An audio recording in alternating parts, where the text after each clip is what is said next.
يا الطيبين نصحتكم وقدمت لكم نصيحة، قلت لكم كلكم تفاح، حبة الصبح وحبة المساء تخفف الضغط.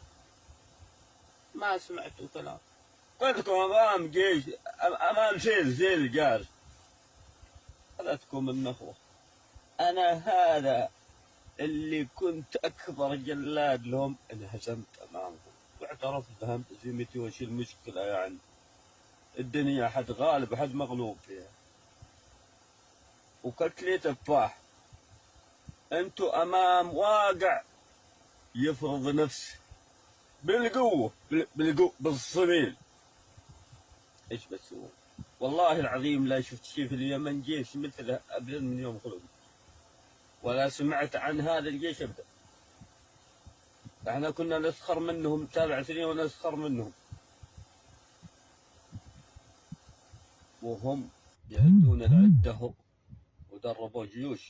ما هو 100,000 ولا 200,000 ولا 500,000 ولا 600,000. حتى رأينا العدن قرية وقلنا هذول ما هم بيدمرون حضرموت ويردونها مثل عدن. يا حبيبي هذا الفلوس اللي بيصلحون بالشوارع قبل ما يحكمون راحوا ودربوا بها جيوش. هم يدربون جيوش ويعدون العدة ونحن نرقص ونخزن. كلكم الخم. على السلامة.